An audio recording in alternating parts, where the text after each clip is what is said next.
Bismillahirrahmanirrahim. Alhamdulillah dzil izzati wal jalal alladzi amarana bi ikhlasil a'mal. Ashhadu an la ilaha illallah wahdahu la syarika lahu dzul quwwati wal kamal. Wa ashhadu anna sayyidana Muhammadan abduhu wa rasuluhul mawsufu bil jamal. Allahumma salli wa sallim wa barik ala sayyidina wa maulana Muhammadinil muzallali bizzilal wa ala alihi wa sahbihi wa dhurriyyatihi wa atba'ihin najina minad dalal, amma ba'du. Yang kita hormati dan kita cintai para habaib, para alim ulama, para muhibbin, hadirin dan hadirat rahimakumullah. Alhamdulillah, segala puji bagi Allah. Kita bersyukur kehadirat Allah Subhanahu wa taala yang telah mengumpulkan kita di tempat yang penuh berkah ini. Dan semoga kita selalu dikumpulkan oleh Allah dalam kebaikan dan takwa.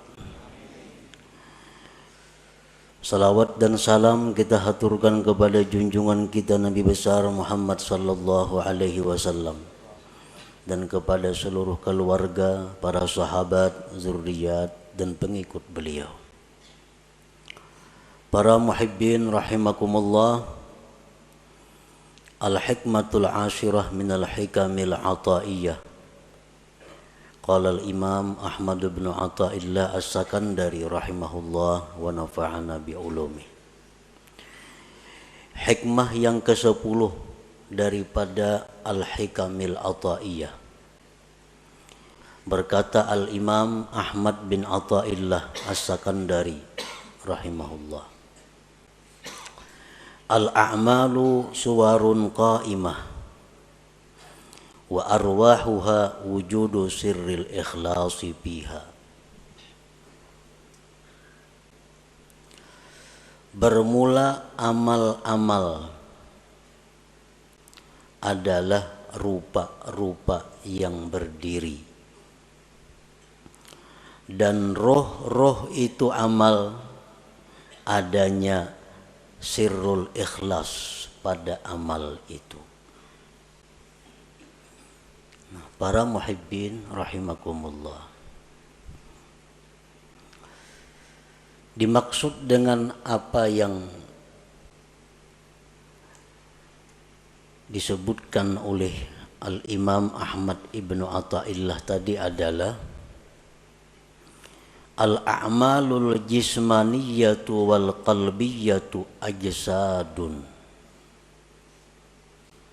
Bermula amal-amal, baik itu amal-amal berupa jismani seperti sembahyang, membaca Al-Quran, itu disebut amal jismaniyah. Ataupun amal-amal berupa qalbiyah, amal-amal hati seperti taubat.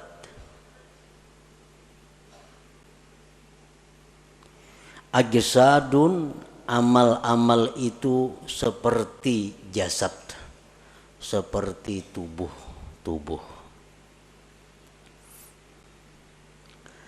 Wa arwahuha wujudul ikhlasi fiha, maka bermula roh amal itu adalah adanya ikhlas pada amal-amal itu.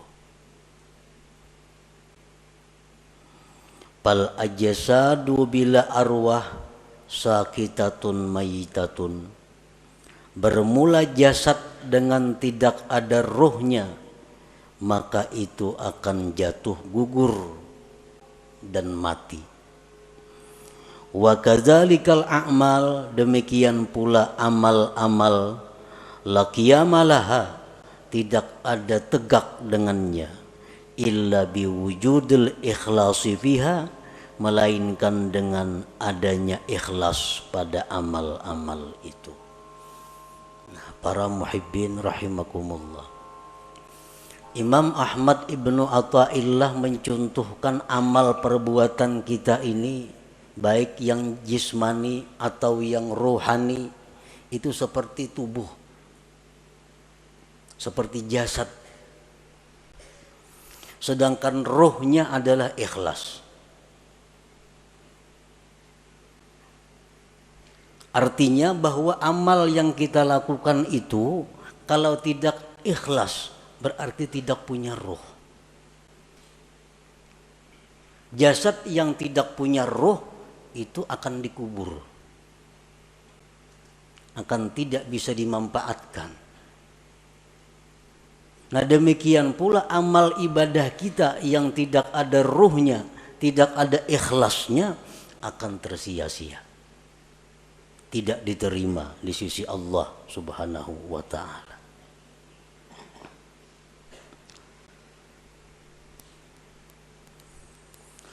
Qala Allah ta'ala fi kitabihil karim, man kana yuridul ajila ta'ajjalna lahu fiha ma nasha liman nurid thumma ja'alna lahu jahannama yaslaha mazmuman madhura. Barang siapa yang beribadah kepada Allah, sembahyang, puasa, membaca Al-Quran, menuntut ilmu, beriktikaf, bersadaqah, berwakaf. Barang siapa yang beribadah kepada Allah dengan tujuan duniawi, nah, dengan tujuan dunia. Orang bersadaqah tujuan supaya dipuji, dia sembahyang dengan tujuan disanjung orang, maka ujar Tuhan, kami segerakan baginya padanya yang kami kehendaki bagi orang yang kami kehendaki. Maka artinya yang dia maksud dengan pujian itu akan didapatkannya. Dia sembahyang ingin dipuji orang, maka pujian itu akan datang kepadanya. Dia bersedekah ingin dihormati orang, maka kehormatan itu akan datang kepadanya. Summa ja'alna lahu jahannama yaslaha, kemudian kami jadikan bagi dia neraka jahanam yang dia masuki. Mazmuman, hal keadaan tercela, madhuran, dan dilaknat Allah. Surat Al-Isra ayat 18. Nah, artinya orang yang beramal ibadah dengan tujuan dunia, tidak karena Allah, bukan hanya kada diterima oleh Allah, tetapi disiksa. Faqad bayyanallahu ta'ala fi hadhil ayah anna man 'amila li ghairi wajhillah fala thawaba lahu fil akhirah wa ma'wahu jahannam. Sungguh menjelaskan Allah pada ini ayat, barang siapa yang beramal bukan karena Allah, tidak ada pahala baginya di akhirat dan tempatnya adalah jahannam.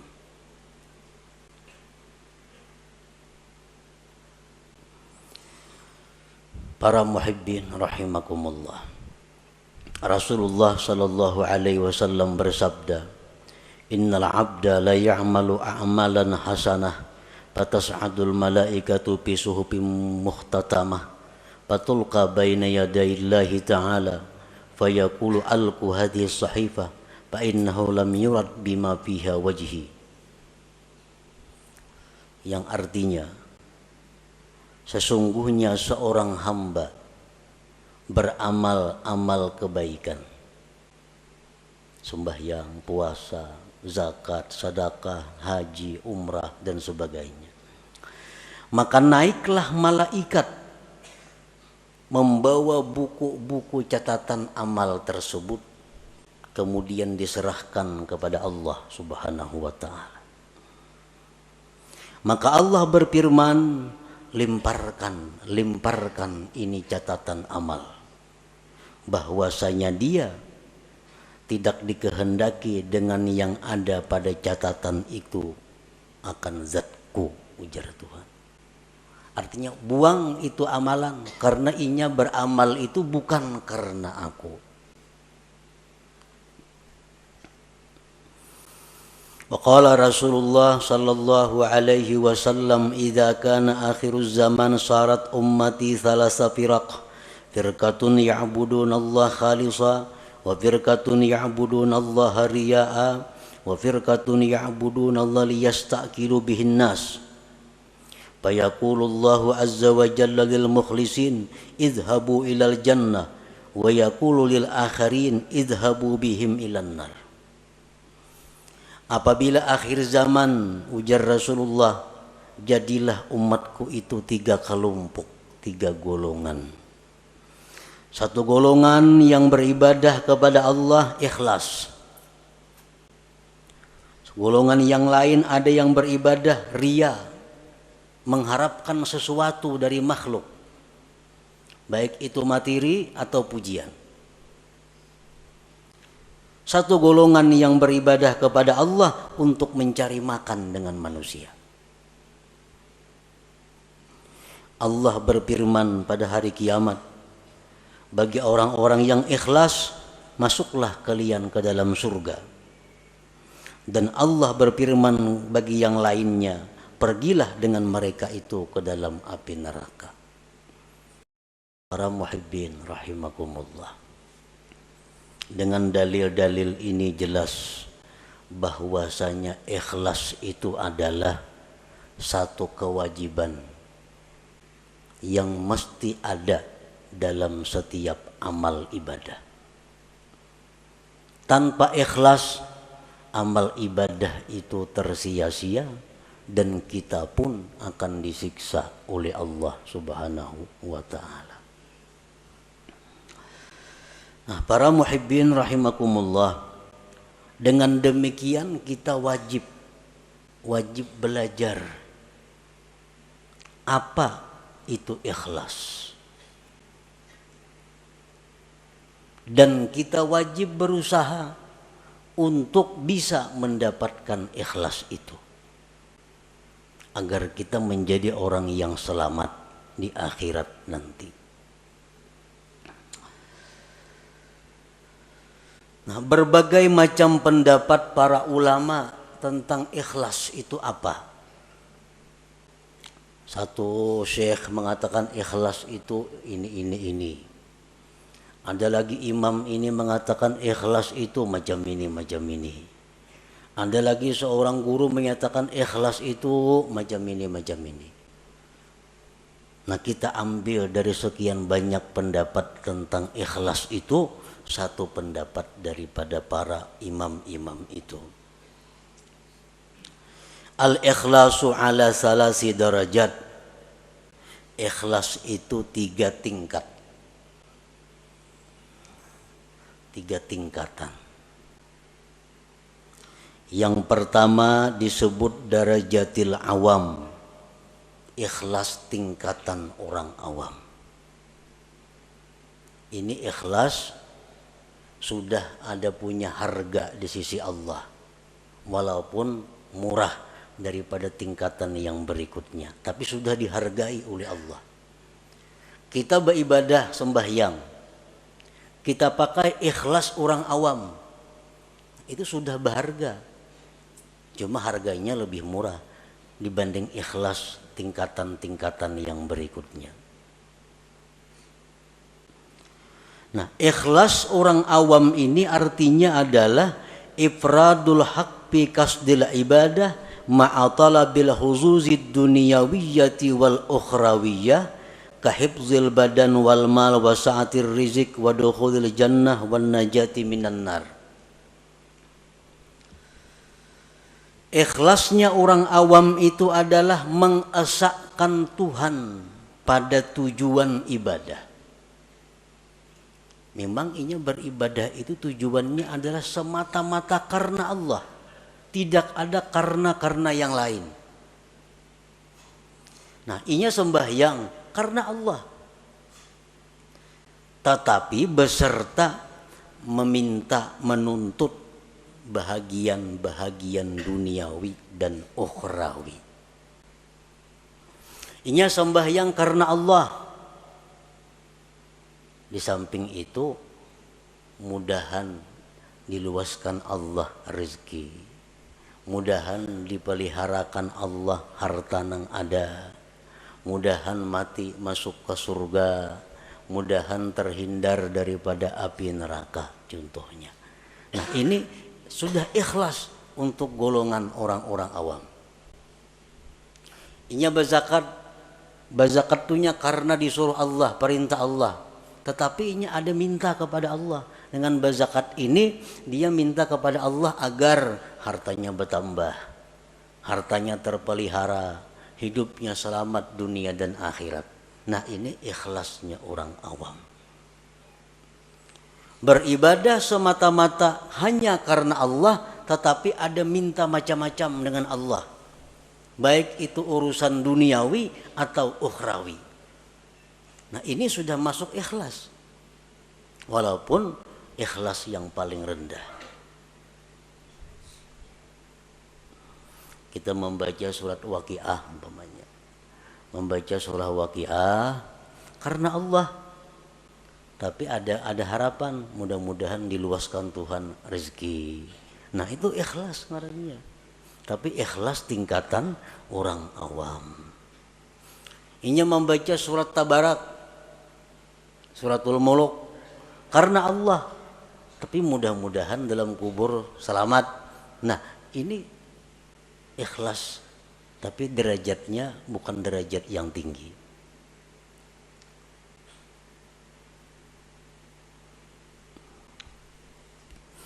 Yang kedua, darajatul khawas. Derajat ikhlas orang khawas. Ifradul haqqi fil ibadah ma'a talabil huzuzil ukhrawiyah kadukhulil jannati wan najati minan nar wal ma'rifati wal musyahadati wa ghairiha.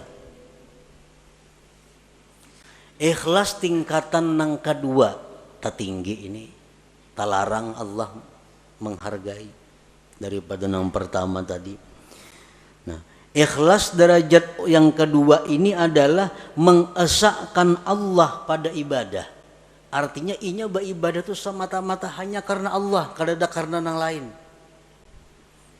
Tetapi serta tuntutan akhirat. Masuk surga, selamat daripada api neraka, diberi Tuhan ma'rifat, diberi Tuhan musyahadah. Nah, ini yang dituntutnya kepada Allah. Nya berzikir, babanya 1000 sehari atau 10.000 sehari. La ilaha illallah, la ilaha illallah. Tujuannya apa berzikir ini? Karena Allah. Allah nyuruh berzikir. Tapi inya minta kepada Allah agar diberi makrifat kepada Allah. Agar diberi musyahadah. Nah, ini ikhlas tapi menurut tingkatan khawas ngarannya. Belum lagi sampai ke derajat yang tertinggi daripada ikhlas itu. Tapi sudah ikhlas ngarannya. Ya, tadi orang membaca surah Tabarak supaya dalam kubur selamat daripada fitnah kubur. Nah, ini ikhlas. Tuntutan akhirat. Ini ikhlas derajat khawas ngarannya. Inya kadada dalam ibadah itu minta kepada Allah urusan dunia kadada. Nah, beribadah kepada Allah karena Allah, nang dimintanya kepada Allah urusan akhirat. Kadada urusan disihatkan badan, kadada urusan dimurahkan rezeki, kadada urusan berdagang supaya payu, kadada. Urusannya apa? Inya beribadah nih karena Allah, nang dimintanya kepada Allah urusan akhirat. Nah, ini ikhlas tingkatan nang nomor 2. Ini lebih hebat daripada yang pertama tadi.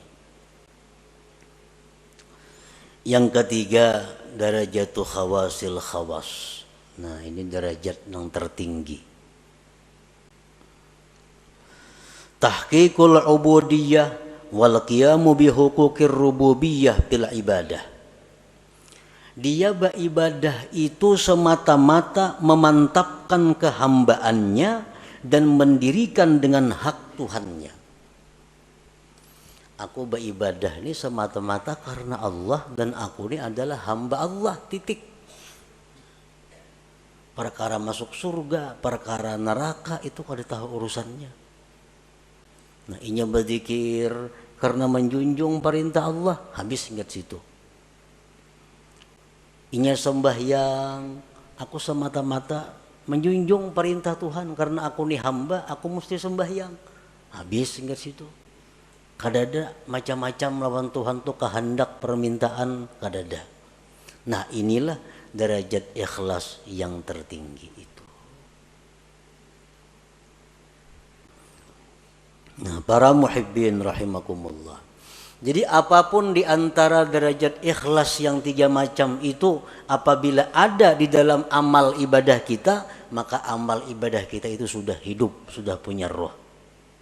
Artinya ada harga di sisi Allah Subhanahu wa taala. Kita membaca Quran, di dalam situ ada ikhlas, walaupun derajat-derajat orang awam sudah selamat. Apalagi kita membaca Quran, di situ ada ikhlas derajatnya orang khawas, lebih larang lagi Allah menghargai. Apalagi ikhlas nang nomor 3, makin larang lagi harganya. Nah, makanya ibadah itu dibalas 10, bisa 70, bisa 100, bisa lebih pada itu, tergantung mutunya ibadah itu, tergantung kualitasnya ibadah itu. Para muhibbin rahimakumullah. Nah, jadi kita sudah tahu pentingnya ikhlas tadi. Pentingnya kita beribadah itu karena Allah. Kalau kada macam itu, sembahyang kita ditolak dan kita disiksa. Kita puasa kada karena Allah, puasanya ditolak dan kita disiksa. Kita bersedekah kada karena Allah, berbagi-bagi duitnya, tapi kada karena Allah, duitnya kada diganti Tuhan, berpahala kada, disiksa, duitnya habis. Kalau orang tuh bersedekah karena Allah, akan mendatangkan kelapangan, mendatangkan kebahagiaan. Karena Allah. Tapi kalau orang ini membagi-bagi duit, membagi baras, membagi apa, kada karena Allah, ujung-ujungnya bisa gila, bisa stres. Karena kada karena Allah. Nah, ini akibatnya dalam dunia pun sudah menderita.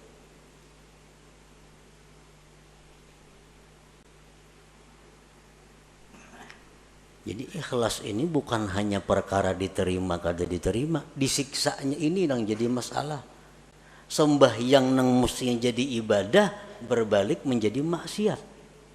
Membaca Quran nang mestinya ibadah karena kada ikhlas jadi maksiat. Bersedekah nang mestinya ibadah tapi karena kada ikhlas jadi maksiat.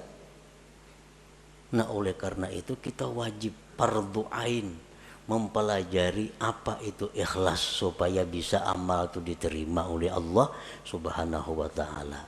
Dan sesudah kita belajar ikhlas tadi macam itu, tinggal kita berusaha bagaimana cara mengamalkan, bisa melakukan ikhlas itu.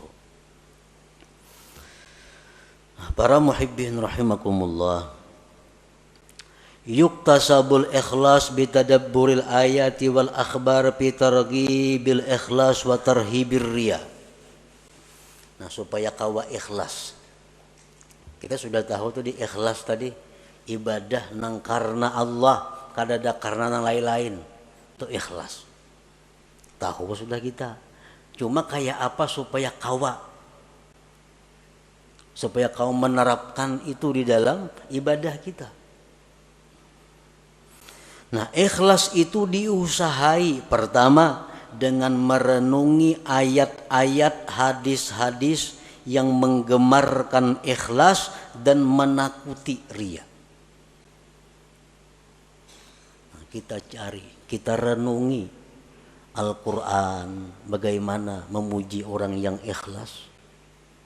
Al-Quran, Al-Hadis, bagaimana menerangkan akibat surga terhadap orang yang ikhlas. Al-Quran, Al-Hadis menakutkan bagaimana orang yang kada ikhlas. Orang yang kada ikhlas itu beramal, apapun amal ibadah, kada ikhlas. Itu di akhirat dipanggil Allah dengan panggilan ya munafik, hai munafik. Ya ghadir, hai penipu. Nah, kita tuh beribadah kada ikhlas. Allah memanggil di akhirat dengan panggilan hai penipu, hai orang munafik. Nah, ini yang kita renungi hadis-hadis seperti ini agar kita bisa ikhlas. Bahkan diriwayatkan bahwa orang yang tidak ikhlas itu nanti di akhirat akan diulu-ulu oleh Allah. Sebagaimana dia dalam dunia mengulu-ulu kepada Allah. Kan sembahyang. Tapi sembahyang ini yang dicarinya adalah pujian. Itu mah ulu-ulu Tuhan ngarannya. Kisahnya menyembah Tuhan, tapi hatinya menyembah orang yang dia harapkan. Nah, di akhirat dibalas Allah. Jar Tuhan pulang bin pulan masukkan ke surga. Masukkan. Nah, bejurut kesukaan ke surga. Sampai kamu ke pintu surga ditutup orang pintunya, tak ditutup. Ujar Tuhan dalam dunia ikam maulu-ulu aku, sekarang giliranku maulu-ulu ikam. Nah, ditampayakan surga kenikmatan, sekalinya kada boleh masuk ke neraka dulu singgah. Nah, inilah akibat orang yang maulu-ulu Allah di dalam dunia. Bersedekah itu ibadah. Mestinya karena Allah. Tapi kalau kada karena Allah itu istihza billah, maulu-ulu dengan Allah. Allah akan membalas nantinya ulu-ulu itu di akhirat. Nah, jadi kita untuk dapat ikhlas itu pertama merenungi ayat Quran, hadis-hadis Nabi tentang bagaimana orang ikhlas, bagaimana akibatnya orang itu mun kada ikhlas. Yang kedua, supaya bisa ikhlas itu wa bi ikhfa'i wa kitmanil hasanati wal a'malis shalihat, menyembunyikan amal-amal saleh itu baik waktu melakukannya atau sesudah melakukannya. Nah, bersembunyi ini mendukung supaya ikhlas. Beramal saleh, sembahyang sunat, pokoknya hal-hal yang kada disuruh kita benampak, sembunyikan amal-amal itu. Jangan dikisah-kisahkan, jangan dikuya-kuya karena mengurangi nilainya, bahkan bisa menggugurkan pahala. Nah, kita menyimpan amal saleh serapi-rapinya itu membantu keikhlasan. Yang selanjutnya agar kita bisa ikhlas, nah ini yang paling penting, wabikat ittama anil khalqi, memutus tamak daripada makhluk. Selama kita masih tamak dengan makhluk, kita sulit untuk ikhlas itu. Nah, selama kita masih ada yang kita kehendaki daripada makhluk, sulit untuk ikhlas. Kita kepingin makhluk itu sayang lawan kita kepingin makhluk itu hormat lawan kita kepingin makhluk itu mencintai kita kepingin makhluk itu memberi sesuatu kepada kita kepingin makhluk itu agar memilih kita. Selama itu ada dalam hati, kita sulit untuk ikhlas. Nah, sulit untuk ikhlas. Jadi putuskan harapan-harapan kepada makhluk.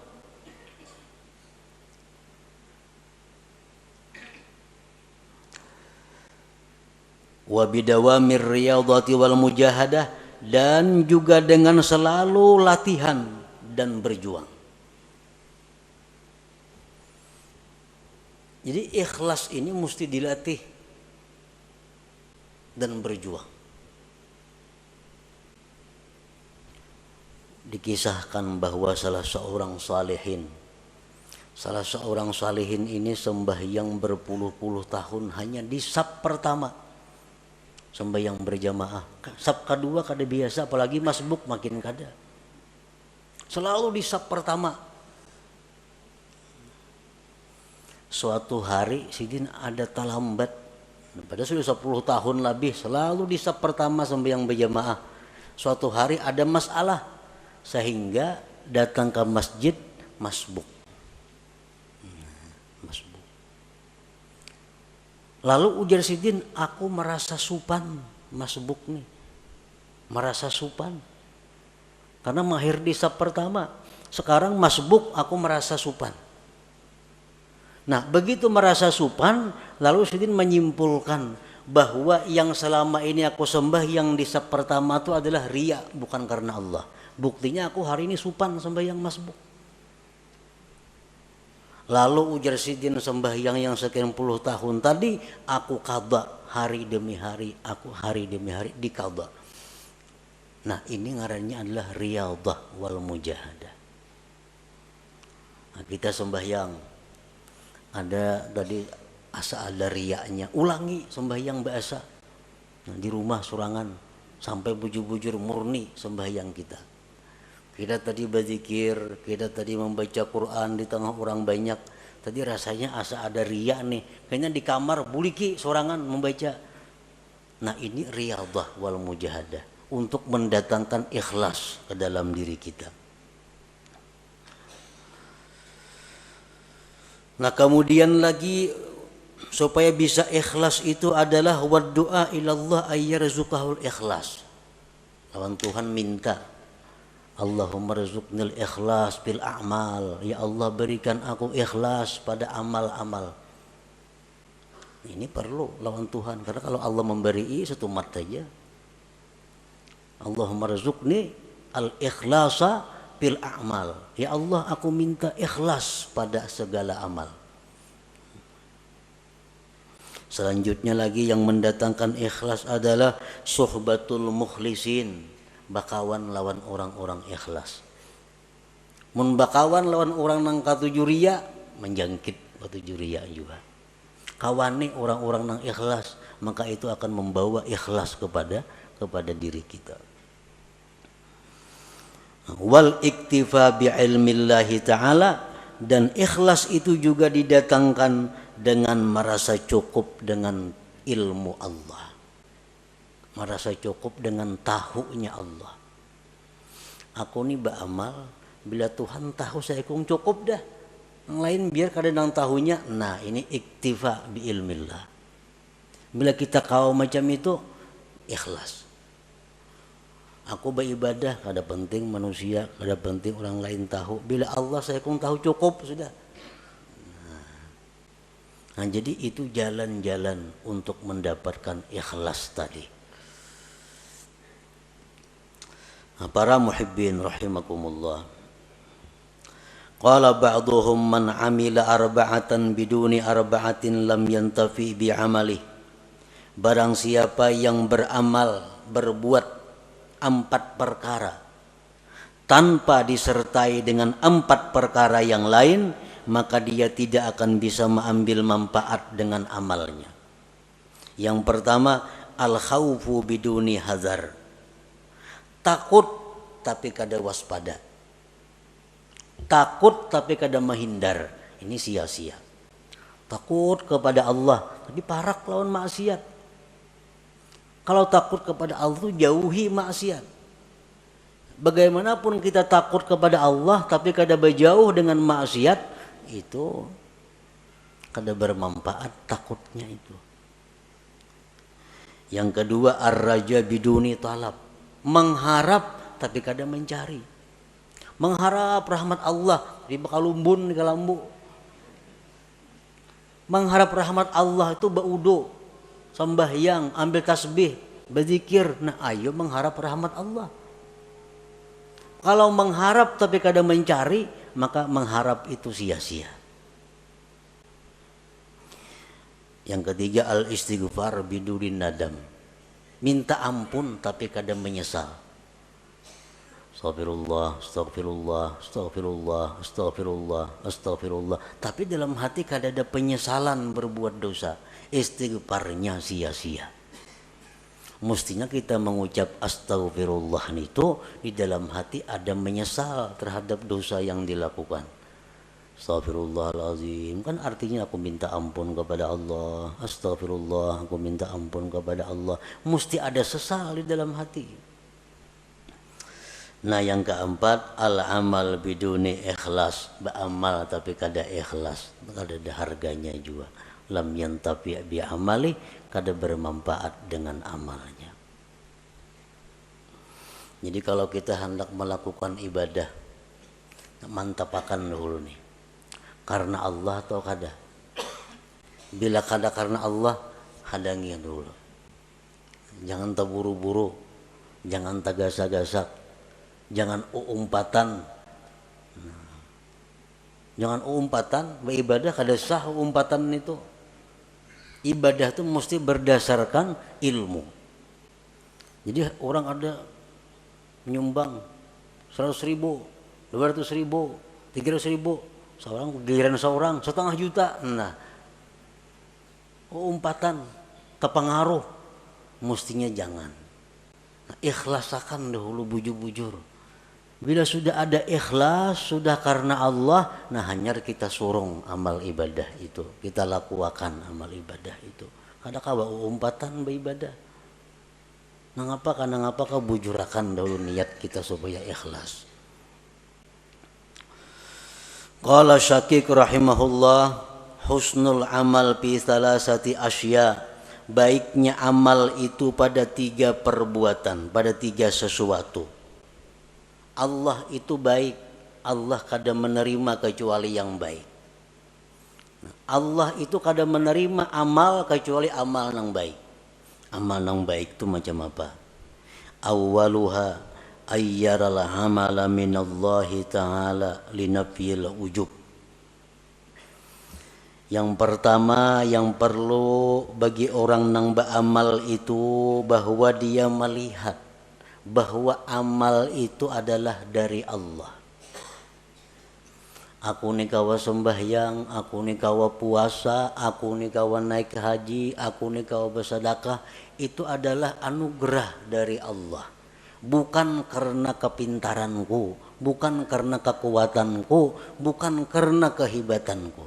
Tapi aku kawa melakukan ibadah ini adalah anugerah Allah, taufik Allah.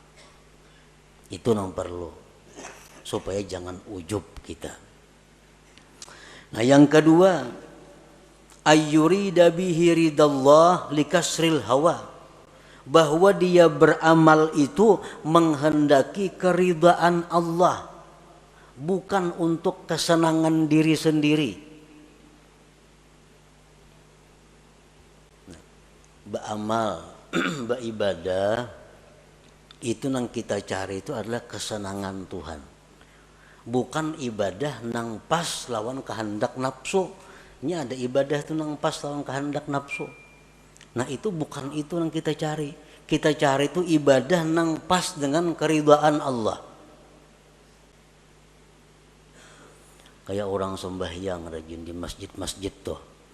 Pembelakangan ketujuh duduk bersandar nyaman di tawing tuh. Itu beribadah mencari kesenangan nafsu. Kalau kesenangan Allah di sab pertama itu Allah senang di situ kita beribadah.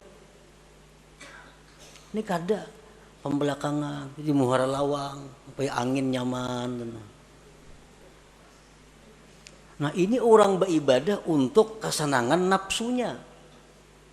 Padahal mesti ibadah itu yang kita kehendaki adalah keridhaan Allah. Usahakan bahwa Allah nang disenangkan, bukan nafsu kita, bukan hawa kita. Ini sudah lumrah.